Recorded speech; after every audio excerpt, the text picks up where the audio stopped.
It arrived on a Tuesday. Rain lashed against the windows of my cramped apartment, a dreary reflection of my own life at that point. Bills piled up on the counter, another eviction notice taped to the door. A crumpled letter smelling faintly of dust and old things lay on the worn floorboards. It was addressed in a spidery script I didn't recognize. My name followed by words that seemed unreal. Inheritor estate, Jonathan Blackwood. Jonathan Blackwood. A name whispered by shadows, a relative I never knew existed. He left me his farmhouse, a chance to escape the city, my failures, myself. A chance, maybe, to start over. I reread the letter, each word a crack in the shell of my despair. A farmhouse, land, a clean slate. It sounded too good to be true. But something in the back of my mind, a primal instinct maybe, whispered that this was my way out, my salvation. 3 days later, I packed what little I owned into my beat-up truck. The engine coughed and sputtered, mirroring my own anxieties. But I pushed those thoughts aside. I was leaving everything behind. The city, my mistakes, the ghost of the man I used to be. This farmhouse, this chance at redemption was all that mattered now. As I pulled away from the curb, the city seemed to shrink in my rearview mirror. Buildings that once felt imposing were now just concrete and glass fading into the distance. The rain intensified, blurring the world outside into streaks of grey and black. But inside the truck, a strange calm settled over me. I was heading towards the unknown, towards a legacy I never knew I possessed. And for the first time in a long time, I felt a flicker of hope.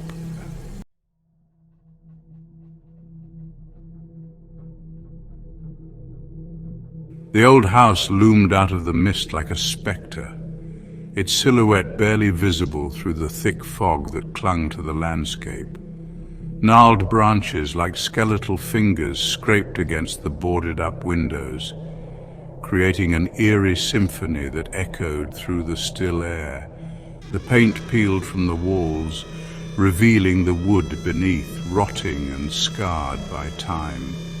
Each flake of paint seemed to tell a story of neglect and abandonment.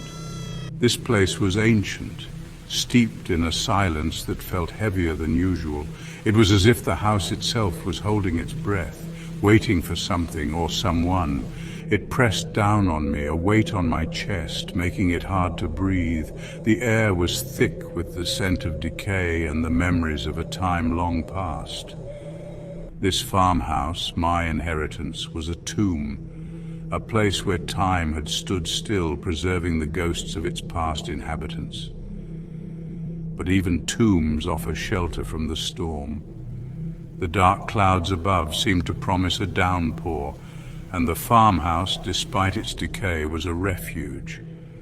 I pulled the truck to a stop in the overgrown driveway, the tires crunching over the gravel and weeds that had reclaimed the path.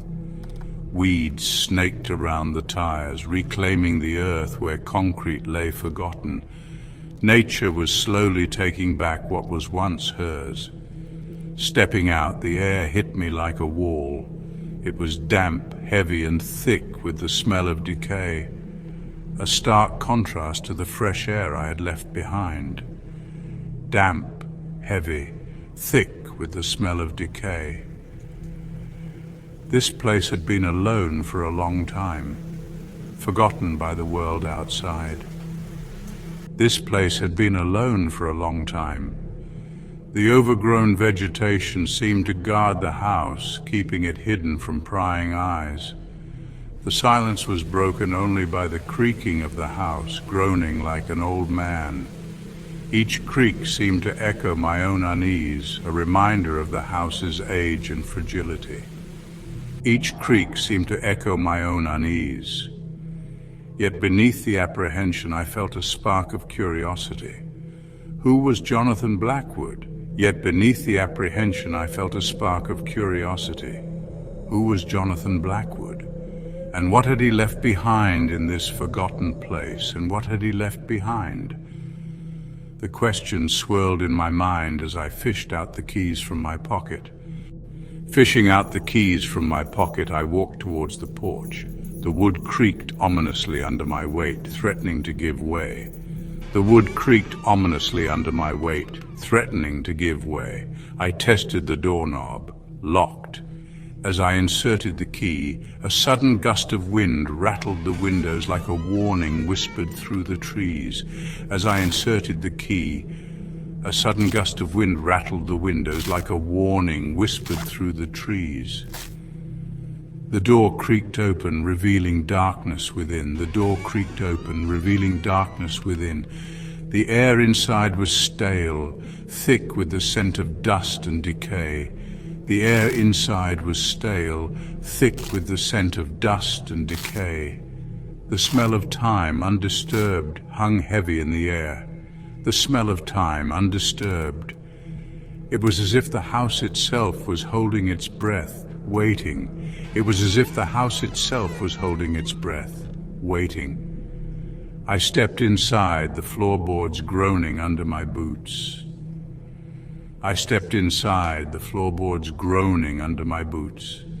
The darkness seemed to press in around me, heavy and suffocating. The darkness seemed to press in around me, heavy and suffocating. I fumbled for a light switch, my fingers brushing against the cold, dusty wall. I fumbled for a light switch. A click, and a single bare bulb flickered to life, casting long dancing shadows across the dusty interior.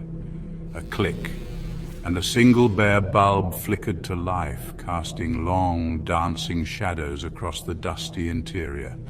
The farmhouse was bare, almost empty. The farmhouse was bare, almost empty, furniture shrouded in white sheets like ghosts of occupants past. Furniture shrouded in white sheets like ghosts of occupants past. There was a weight to the silence here, a sense of something watching, waiting. There was a weight to the silence here, a sense of something watching, waiting. This house, this inheritance, held secrets. This house, this inheritance held secrets, and I had a feeling they were about to unfold. And I had a feeling they were about to unfold. The air was thick with anticipation, and I knew that whatever lay ahead, it would change everything.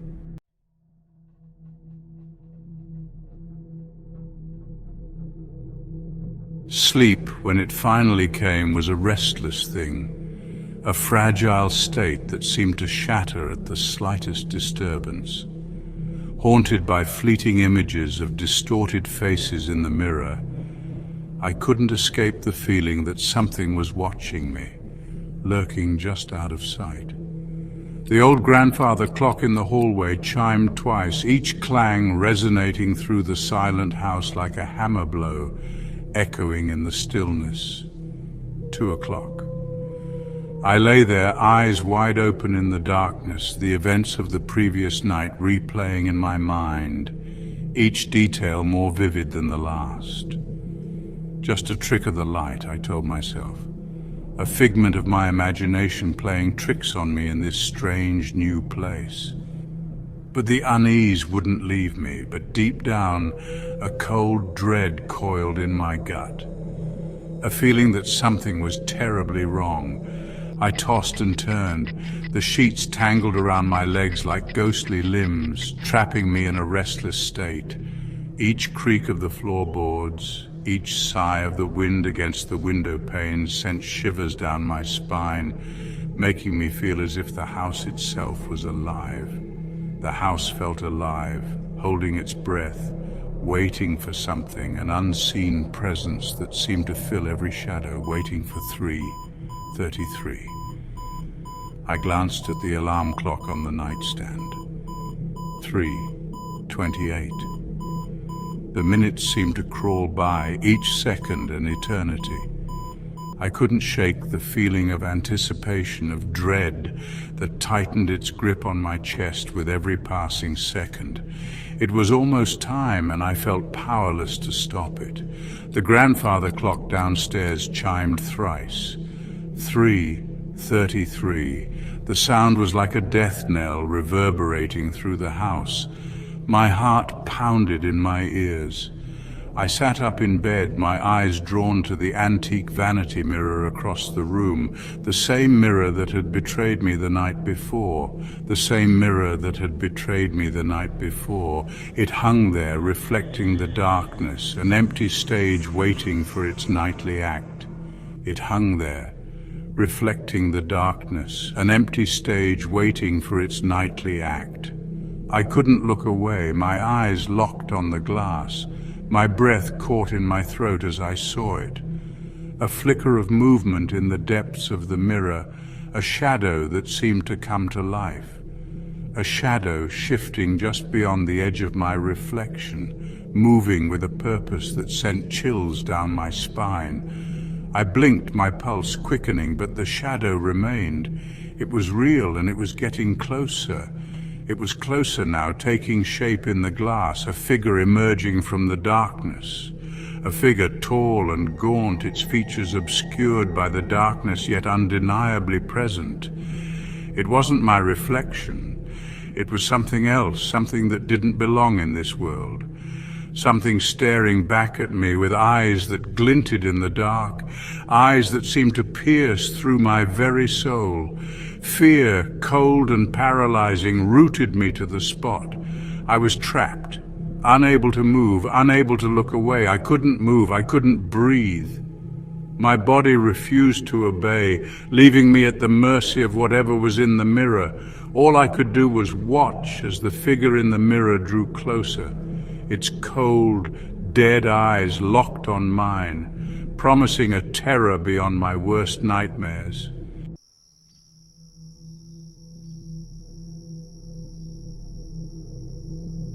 Days blurred into nights. Sleep offered no escape, only a deeper descent into the nightmare. The faces in the mirrors multiplied, their silent screams echoing my own growing terror. Every surface became a potential portal, each reflection a twisted mockery of reality. I stopped looking in the mirrors. I covered them with sheets, blankets, anything to block out the horrors they reflected. But the fear remained. It seeped from the walls, from the very air I breathed. The house held me captive, body and soul. One morning, or perhaps it was night, time had lost all meaning. I woke with a gasp. A cold sweat clung to my skin. My heart hammered against my ribs, a frantic drumbeat in the silence. Something was different. The dread that had become my constant companion was sharper, more intense. It was like a physical presence in the room, pressing down on me, suffocating me. I stumbled to the bathroom, driven by a morbid curiosity. The sheet I had used to cover the full-length mirror on the back of the door hung undisturbed. Hesitantly, I reached out and gripped the edge of the fabric. My hand trembled. What would I see? Another horrifying visage? Or something even worse? I took a deep breath and ripped the sheet away. The mirror was empty. My reflection was gone. Panic seized me, a vice tightening around my chest. I stumbled back, heart pounding against my ribs. This wasn't like before. This was different. This was wrong. My breath hitched in my throat. My reflection, where was my reflection? My hand shot out, fingers brushing against the cold, smooth surface of the glass. It was real, solid, but my reflection of it was just gone. A chill, sharper than any I had ever felt, shot down my spine.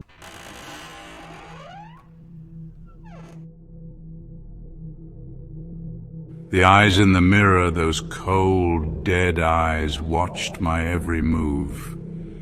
They seemed to pierce through the very fabric of my being, as if they could see my deepest fears and darkest secrets.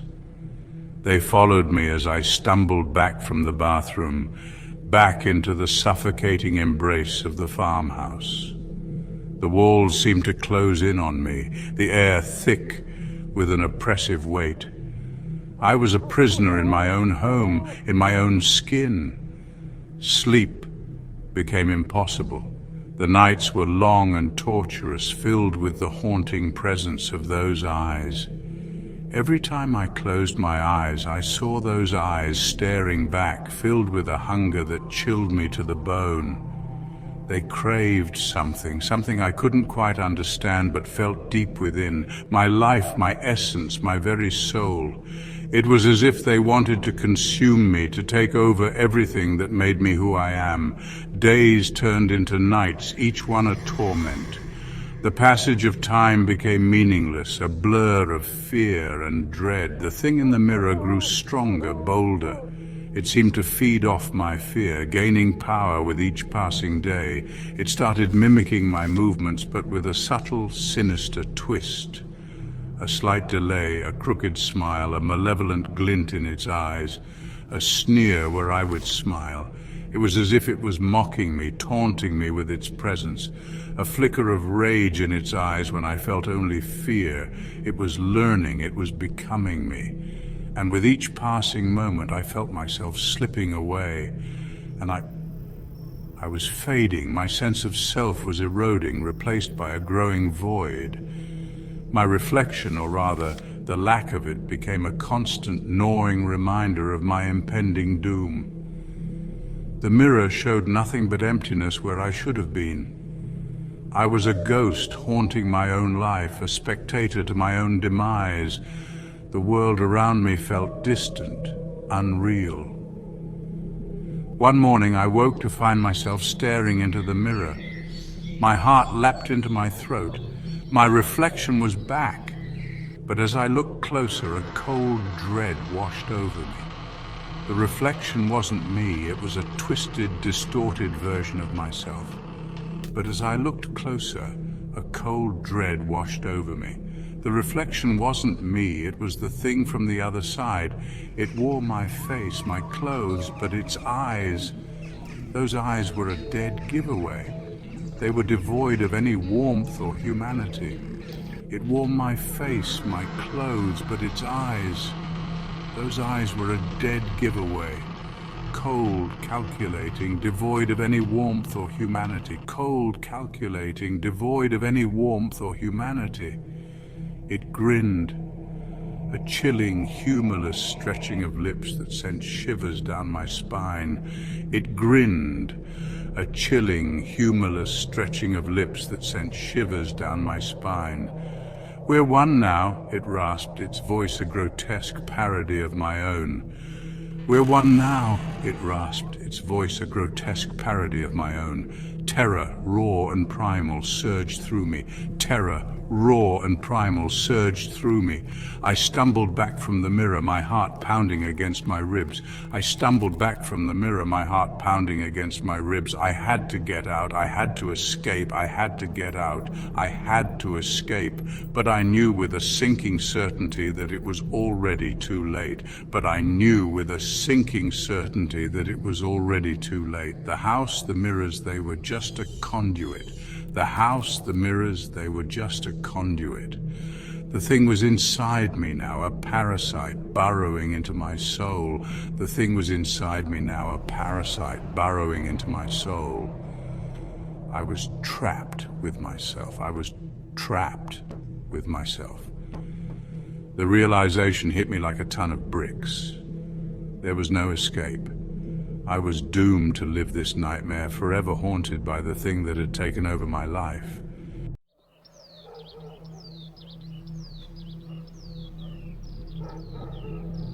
Days bleed into weeks, or maybe it's weeks into days.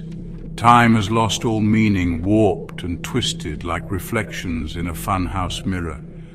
I see glimpses of myself in the glass, fleeting and fragmented. My face, thinner now, almost gaunt. My eyes, once filled with a spark of hope, now reflect the same emptiness that I see staring back from the other side. He's growing stronger, feeding off my fear, my despair. I can feel him inside me, a constant, insidious presence, eroding my will, my memories, my very essence. He whispers to me in the silence, his voice a chilling echo of my own, promises of power, of release, of becoming whole. But I know the truth. He doesn't want to make me whole. He wants to consume me, to take my life, my place, my very existence as his own. I try to fight back. I try to cling to the remnants of who I am, to the memories of a life before the farmhouse, before the mirrors, before him. But it's like trying to grasp at smoke. Each day I feel myself slipping further away, pulled deeper into the abyss that is his soul.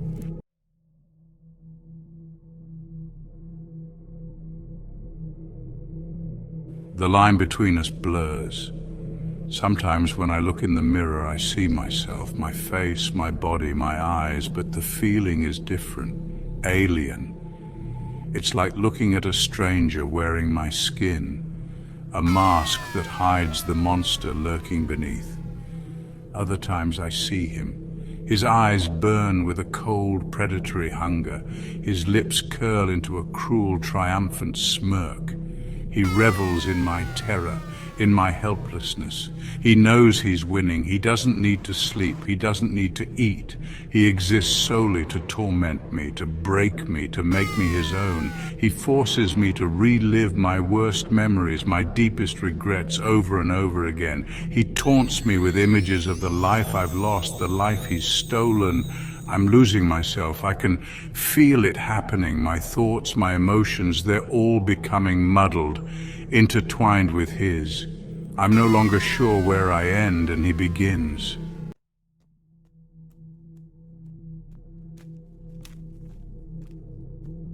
I can't hold on much longer. I know it's only a matter of time before he takes over completely, and then there will be nothing left of me at all, just him.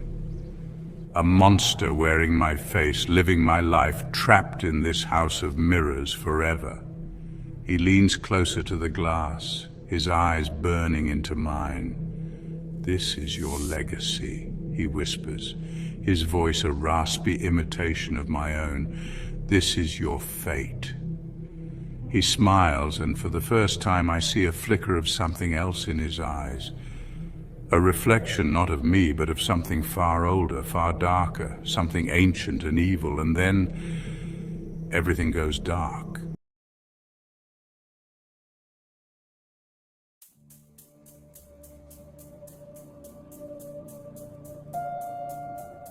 I woke to the smell of iron, thick, coppery, unmistakable blood. Antiseptic stung my nose, a cruel contrast to the metallic air. A single bulb swung above, shadows dancing on damp concrete. I was strapped to a cold metal table, panic rising as I realized I couldn't move. My arm was stitched, wrong, too long, too unfamiliar. This wasn't a nightmare. The man who did this was here, somewhere in the shadows. The hum of machines grew louder, the air colder. He was coming.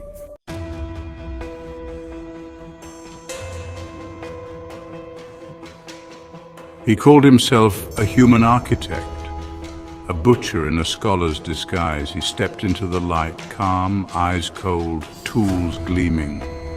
"Awake, are we?" he asked, voice smooth, almost kind. He never looked at my face, only at my body, his project.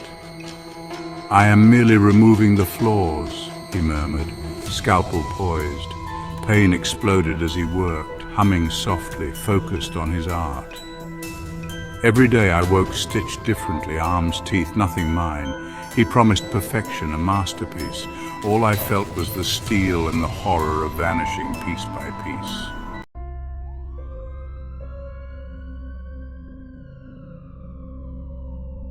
Alone in the dark, the hum of machines my only company, I tested the restraints. My right arm, heavier, unfamiliar, strained against the leather. With effort I broke free, my hand raw but liberated. I flexed the fingers, thick, calloused, not mine. My left hand, paler, slender, was still bound. My hand, he had swapped my arms. Nausea hit, but hope flickered. I wasn't giving up.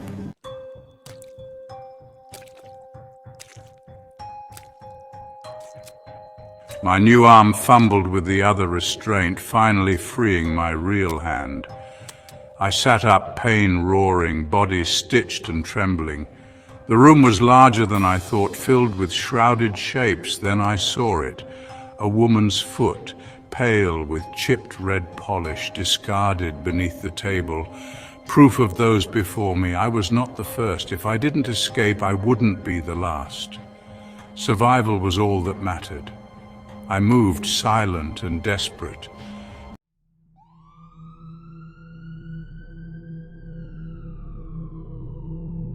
The sight of that foot shattered me.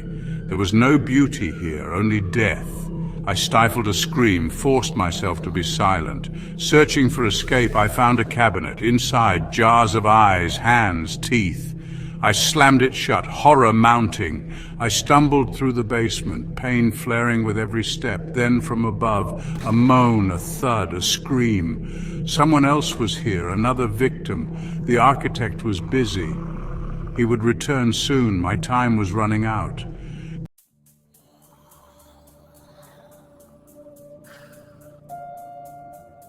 The memory hits me like a fist. The rain was relentless. City lights bleeding across black mirrors. I was alone, soaked, desperate, until a vintage black sedan pulled up. The driver's voice was smooth, hypnotic. I got in, drawn by warmth and safety. Conversation lulled me, but I never felt the prick of the needle. As darkness closed in, his mask slipped, revealing cold, clinical intent. He had found his next project. Me.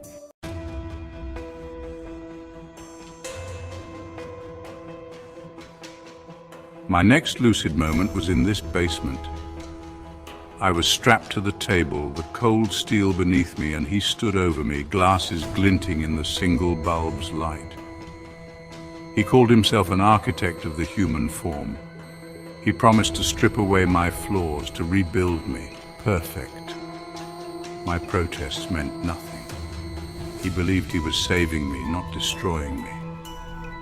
He picked up the first tool. It wasn't a scalpel. It was a pair of pliers. "Let's start with these teeth," he whispered.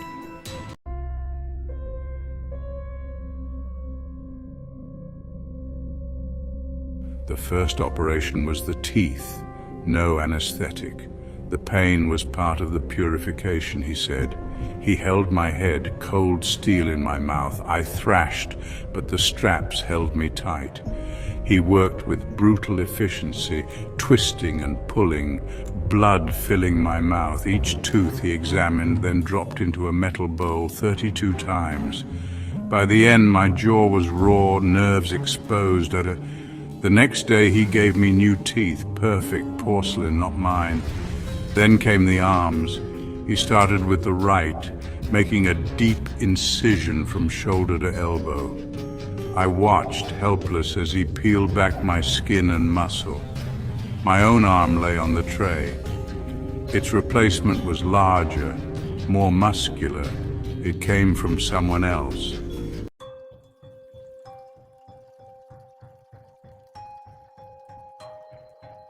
Each operation was a new chapter in my disfigurement. After the arm, he moved to my legs. He decided one of my legs was a fraction of an inch shorter than the other, an unacceptable aesthetic imbalance. So he broke the bone. I heard the snap, felt the sickening grind of the two ends of my tibia grating against each other. He set it in a crude cast of his own making, whispering about the beauty of symmetrical perfection as I passed out from the pain. When I woke, the cast was gone, and my leg was a network of black stitches and deep purple bruises. The pain was a constant, throbbing drumbeat. He was building me, he said, but it felt like demolition. He took things, small things at first, a mole from my back he deemed unsightly, a patch of skin from my thigh he replaced with a graft from another source, claiming its texture was superior. He worked on my eyes, changing the alignment of one of them by tightening the muscles behind the eyeball. He wanted my gaze to be more direct, more powerful. I would wake up with my vision blurred, the world tilted at a strange new angle. I was becoming a Frankenstein's monster, a patchwork creature assembled from the pieces of other people's lives. I was his canvas, and he was painting over me with blood and stolen flesh. I saw where the pieces came from. During one of his absences, I managed to crane my neck enough to see the corner of the room he kept shrouded in shadow. There were large industrial freezers lining the wall, the kind you see in a morgue. He had a collection, a stockpile of raw materials for his art. The arm he'd given me, the skin he'd used for the graft, the teeth he'd put in my mouth, they all came from there. They came from the people who came before me, the first 6 projects. He hadn't just discarded them, he had catalogued them, preserved them, harvested them for parts. They were his paint, his clay. The realization was a slow, creeping poison. I was not just being remade, I was being remade with the dead.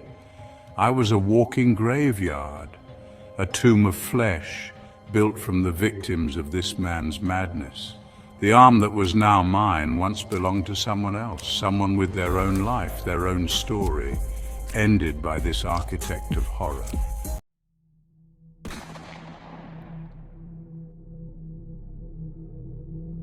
The scream from upstairs died, swallowed by the thick concrete ceiling. Silence rushed back in, heavy and suffocating. He was up there. He had a new victim. That meant I had time. Not much, but maybe enough. Escape, now or never. I knew from the past, cycles of pain and recovery, that after the initial acquisition, he would be occupied for a while. The preparation phase, the drugging, the first assessment. The dripping from the pipes was the room's metronome, a steady, maddening beat. Drip, drip, drip, blood. My blood was still oozing from the fresh stitches on my left arm, pooling on the metal before dripping onto the stained concrete floor below. Plip, plip. It was a grotesque symphony. The basement was a maze of his failures and his supplies. I had to move to find a way out before he returned.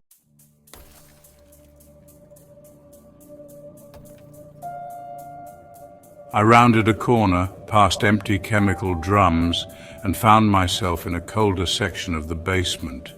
The air was sharp with formaldehyde. Under pale bulbs, I saw his other projects. Preserved, grotesque mannequins, patchwork people assembled from stolen parts. Their glass eyes stared blankly.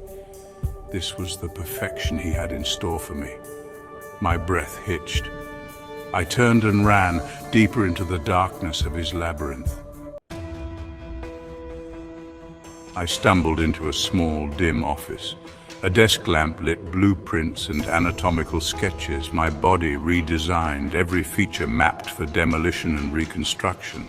I was just a number, a project. My heart pounded as I realized he planned to erase me, to make me his masterpiece.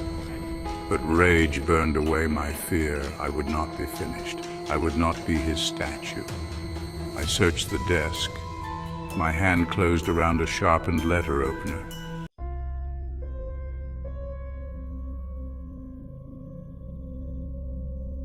It wasn't much, but it was something. The brass letter opener felt real in my hand. A weapon, my weapon. For the first time since I woke up, I felt a flicker of power. It wasn't just about escape anymore. It was about survival and maybe revenge. I moved toward the door, heart pounding, but as I listened, I heard the architect's voice above. I couldn't just leave. If I couldn't save myself, I could burn his world down.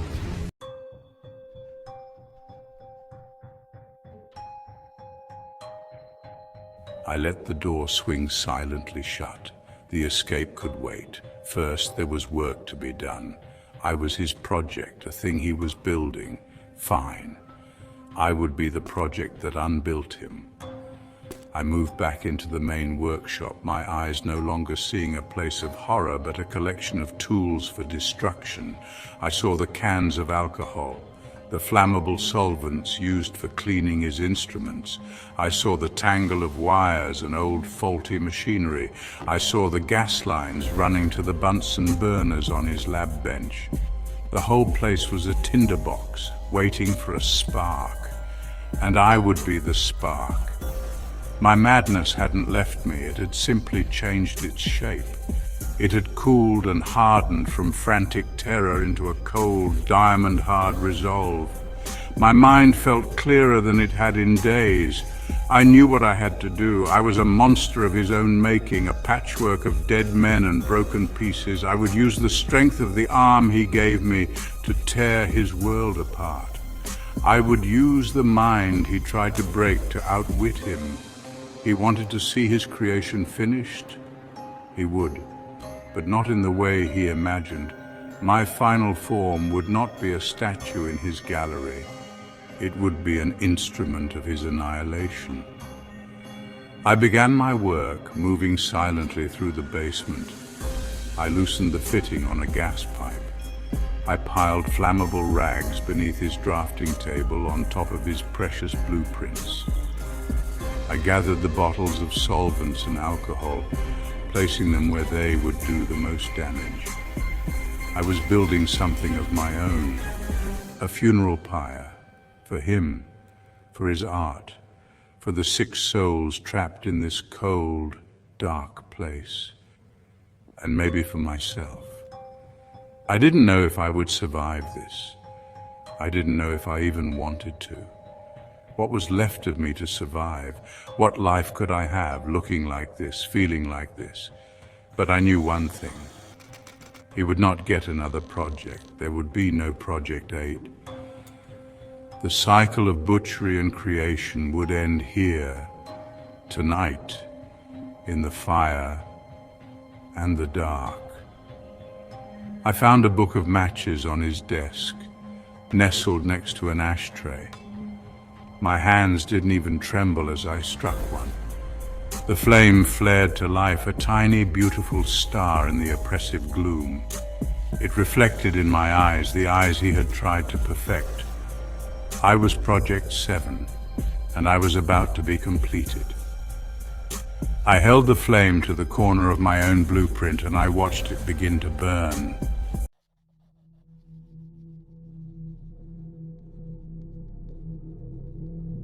The blueprint of my face curled and blackened, the flame eating away the architect's designs.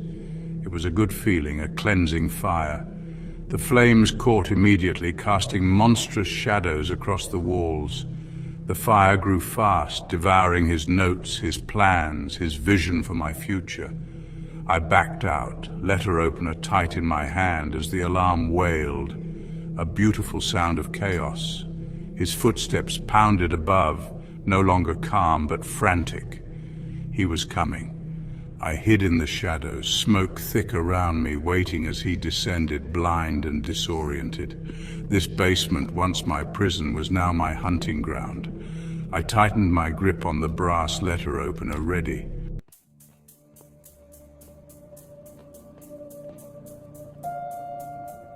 He reached the bottom of the stairs, a hulking shape in the swirling smoke and flickering firelight.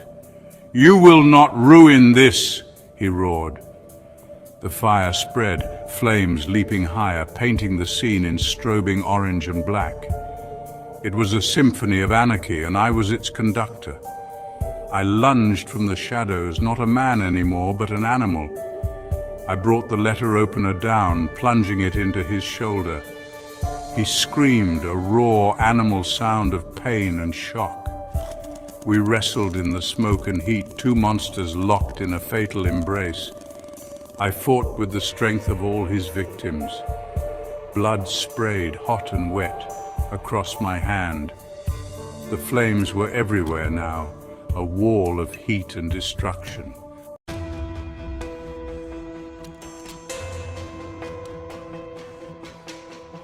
The architect lay pinned beneath his own creation. The flames roared, devouring everything. I had to get out. My revenge was complete. I smashed through the front door and stumbled into the night. The rain hit me like a physical blow. Cold, clean, relentless, it felt like a baptism, washing away the filth and horror. I moved like a phantom through the dark suburban streets, a broken thing held together by thread and fury. He said I'd be beautiful in the end. He was wrong, but he was also right.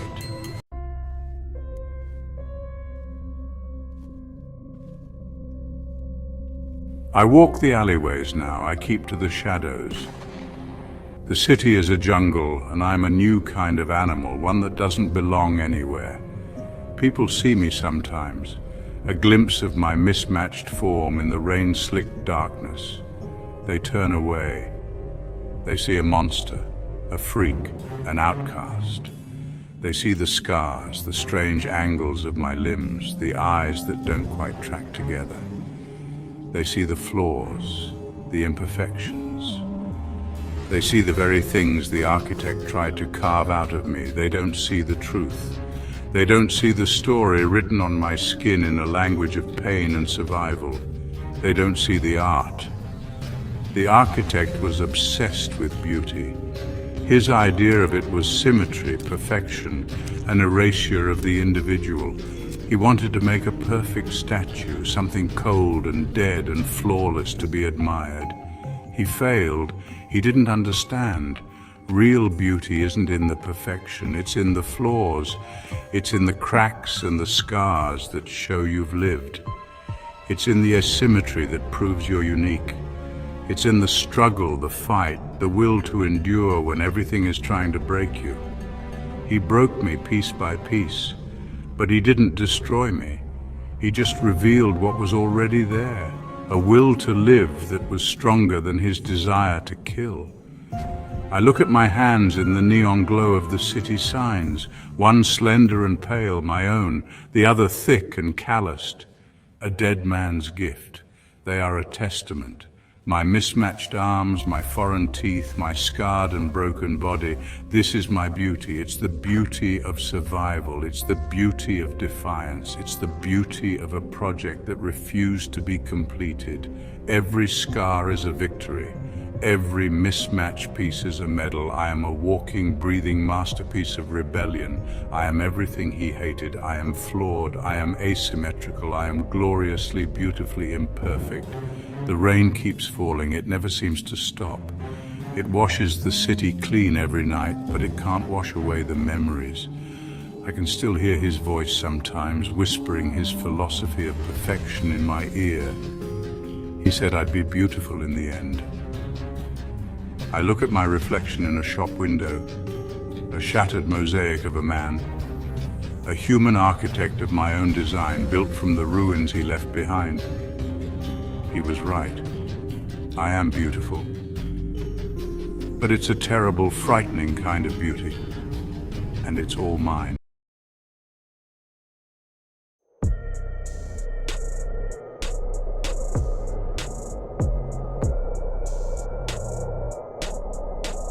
In the desolate heart of nowhere, there stood a mansion. This wasn't just any dwelling, this was a Gothic fortress of secrets. Towering spires scratched at the moon. Each window was an empty eye, staring out blankly into the night. This mansion was a testament to time and decay. The mansion had stood for centuries. Its walls had absorbed countless souls. Generations had come and gone. It was a monolith of darkness. The air crackled with unseen energy. The veil between worlds felt thin. The scent of decay hung heavy. This was not a place for the faint of heart. This was a place where nightmares were born. This was a place where a vampire made his home.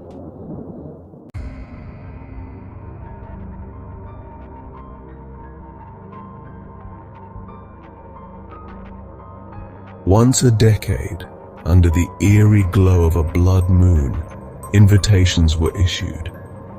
Crafted from the finest parchment, sealed with crimson wax.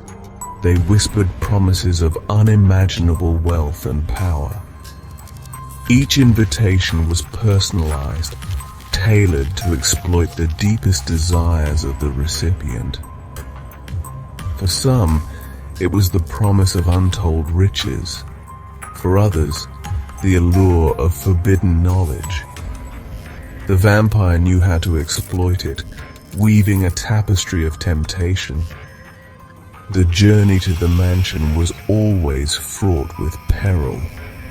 Storms would gather with unnatural speed as if summoned by an unseen force.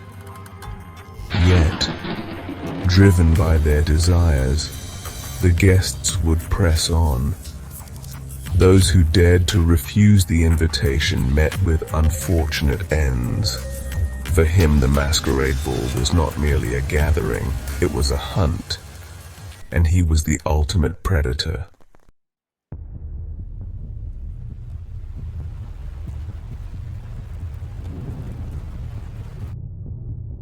They came from far and wide, lured by the vampire's promises. Wealthy socialites, ambitious politicians, and the desperate arrived with dark secrets. Strangers brought together by fate and the vampire's machinations. They were about to become players in a macabre game of life and death. Laughter echoed through the halls, hollow and mirthless.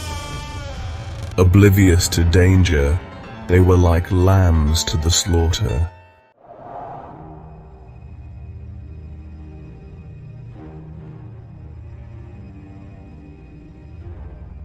The mansion's interior was a testament to a bygone era, a labyrinth of winding corridors and cavernous chambers.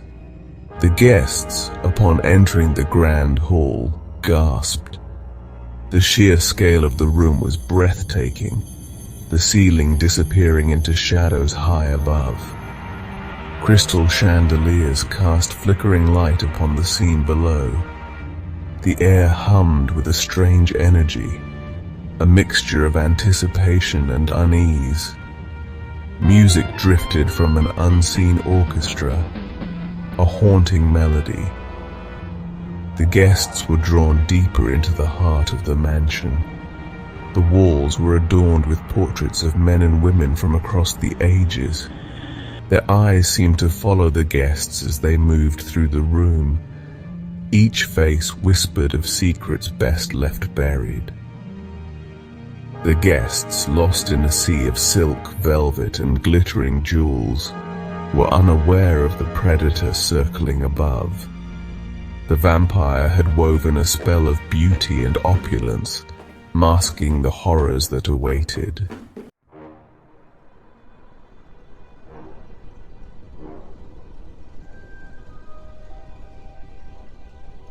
A hush fell over the grand hall as a figure emerged from the shadows at the top of the grand staircase. The vampire, tall and imposing, moved with a grace that belied his true nature. His eyes, two smoldering embers, scanned the crowd, drinking in the fear and desire that hung heavy in the air.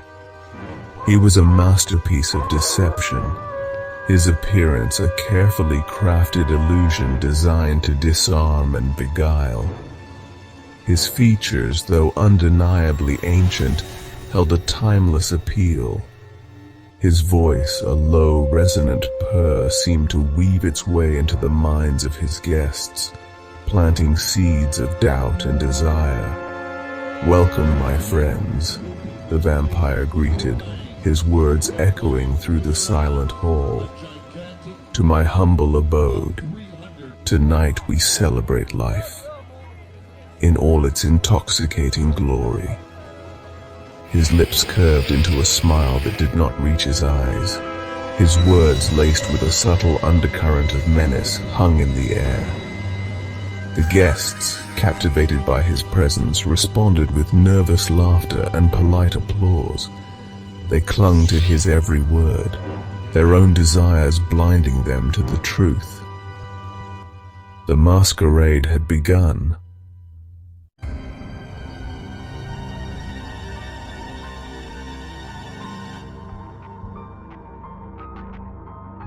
The music swelled, its tempo quickening, becoming more insistent. Couples paired off, their masked faces a blur of movement beneath the shimmering chandeliers. The vampire, choosing a beautiful young woman with eyes that spoke of both ambition and vulnerability, led her onto the dance floor. The dance floor became a swirling vortex of color and motion. Guests, caught up in the frenzy, lost themselves in the rhythm. They laughed, they drank, they pretended for just a moment that they were not prisoners in a gilded cage. The vampire, his grip on his dance partner tightening ever so slightly, leaned in close, his lips brushing against her ear. "You intrigue me," he whispered, his voice a seductive murmur. "Tell me, what is it you desire most in this world?" The woman, her senses overwhelmed by his proximity, stammered a response. The vampire, sensing her vulnerability, smiled, a slow, predatory stretching of his lips that sent shivers down her spine. The air crackled with a dark energy, the room seeming to close in around them. The other guests, oblivious to the exchange, continued their revelry, unaware of the predator moving among them.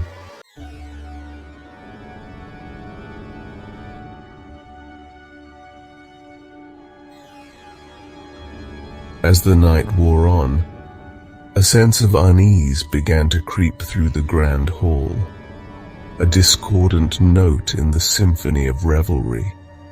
Whispers of strange occurrences, of fleeting shadows and disembodied voices spread like wildfire among the guests. A sense of claustrophobia permeated the air, the once grand hall now feeling oppressively small. The portraits that lined the walls seemed to loom closer, their painted eyes following the guests' every move with unsettling intensity. One guest, a nervous young man, swore he saw a figure lurking in the shadows behind a tapestry. Another, a woman prone to fainting spells, claimed to have felt a cold hand brush against her neck. The vampire, observing the growing unease with a mixture of amusement and anticipation, allowed a predatory smile to spread across his lips. His guests, like flies caught in a spider web, were beginning to realize the true nature of their predicament. The night was young, and the feast was about to begin,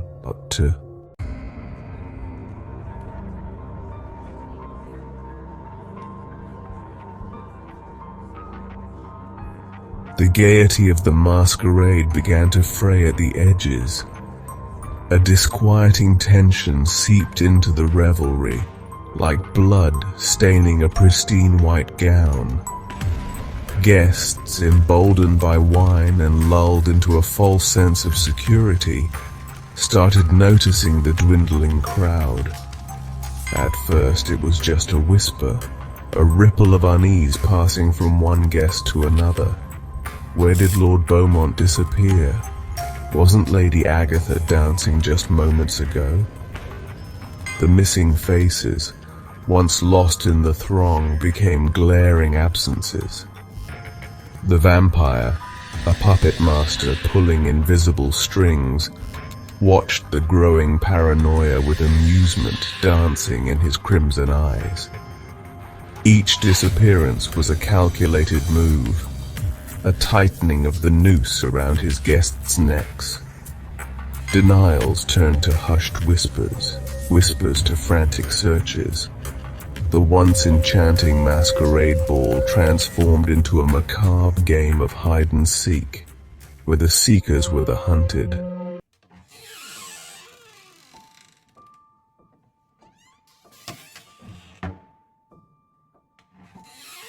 As the night deepened, shadows seemed to stretch and writhe, twisting into monstrous shapes in the flickering candlelight. The air grew thick with a palpable sense of dread, a suffocating blanket of fear. Whispers, hushed and frantic, replaced the once carefree laughter. Rumors of a hidden chamber, a place where guests were taken and never seen again, circulated like a contagion. Fear, potent and intoxicating, became the true guest of honor. It poisoned every interaction, turned every smile into a grimace. The guests, once eager participants in the vampire's grand illusion, were now trapped in a nightmare of their own making. A blood-curdling scream pierced the air, shattering the fragile facade of normalcy. Panic, like a rabid beast, was unleashed.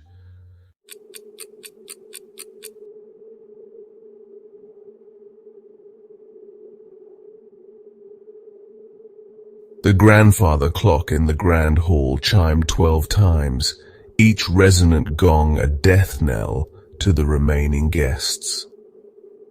The music, which had reached a fever pitch of manic energy, abruptly stopped, plunging the room into an eerie silence.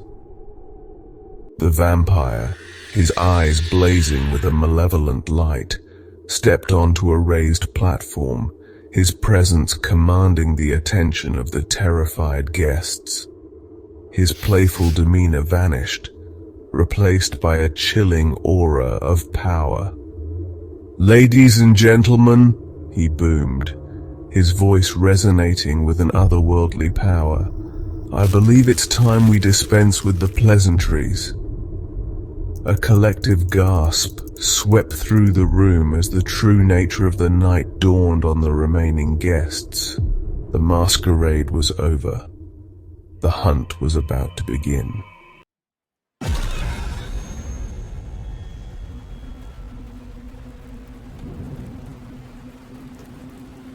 Section 4.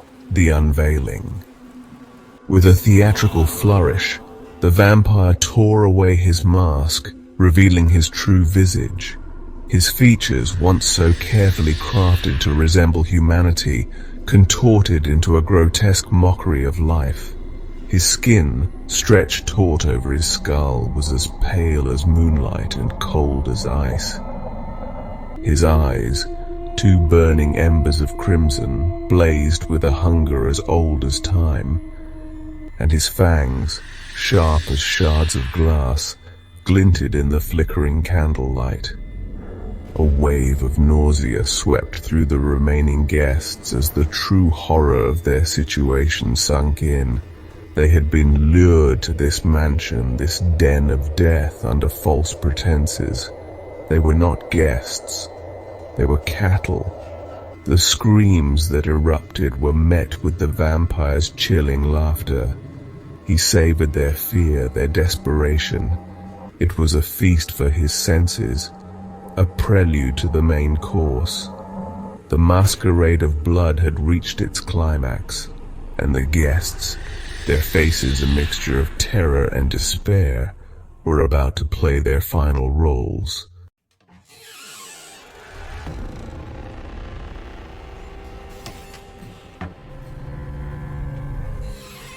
Section 1. Panic and Flight. The grand hall, once a stage for elegance and charm, descended into chaos. The vampire's true face, a horrifying visage of death, shattered the illusion. Guests, their masks now grotesque parodies of their terrified faces, scrambled for escape. Screams, raw and primal, echoed through the cavernous space.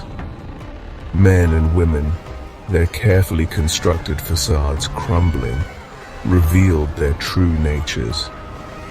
Greed, lust, and ambition were replaced by a single, consuming desire: survival. But the mansion, once welcoming, had become a prison, Doors, previously flung open in invitation, now slammed shut, their heavy locks echoing the beating hearts of the trapped guests. The vampire, a predator reveling in the terror he had unleashed, watched the unfolding pandemonium with cold amusement. His eyes, two crimson orbs of malice, tracked the fleeing guests, savoring their every desperate move.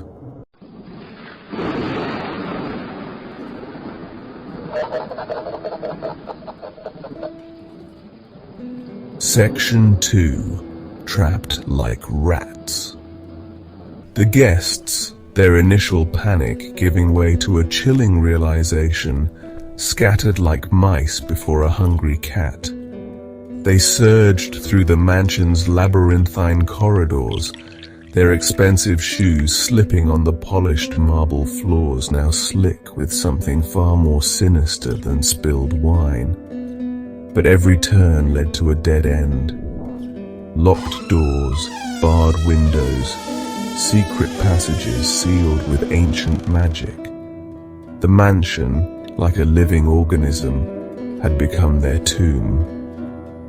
Whispers of betrayal, of someone knowing the truth all along, slithered through the darkness.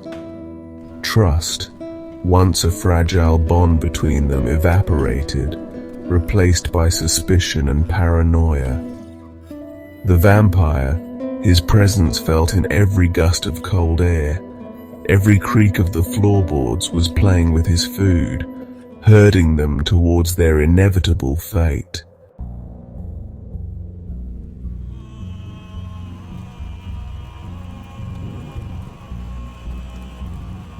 Section 3.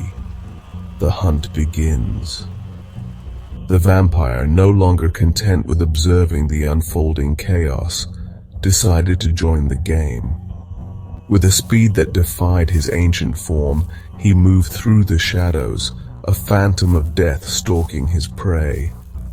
A blood-curdling scream echoed through the mansion as the first guest met their end. The others, their senses heightened by terror, could only imagine the horrors unfolding in the darkness. The scent of fear, intoxicating and addictive, filled the vampire's nostrils. He reveled in the primal terror that gripped his victims, their very life force a delectable aroma to his heightened senses. The hunt had begun in earnest, and the mansion echoed with the sounds of pursuit and prey.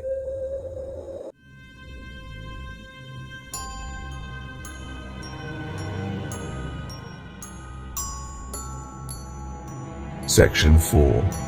Crimson Tears. The guests, now scattered and broken, were easy prey. One by one they fell victim to the vampire's wrath, their cries for mercy swallowed by the cold stone walls. The grand hall, once a stage for merriment, was now a slaughterhouse. The air, heavy with the stench of blood and fear, was thick enough to choke on. The vampire, his thirst only whetted by the carnage, moved with an almost balletic grace, painting the mansion red with the lifeblood of his victims. Each death was a work of art, a macabre masterpiece designed to satisfy his ancient hunger.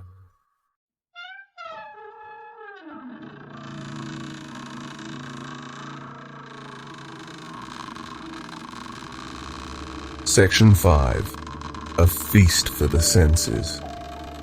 The vampire, his face and fangs now slick with blood, stood amidst the carnage, his chest heaving with a mixture of satisfaction and exhilaration. The grand hall, transformed into a charnel house of his own making, was a testament to his power. The scent of blood, metallic and sweet, filled his nostrils, intoxicating him. The silence, broken only by the drip, drip, drip of crimson from his chin, was music to his ears. He had indulged his hunger, had tasted the fear and despair of his victims, and yet a part of him, a remnant of the being he once was, felt a pang of something akin to regret. But it was a fleeting emotion, quickly extinguished by the overwhelming satisfaction of his primal urges.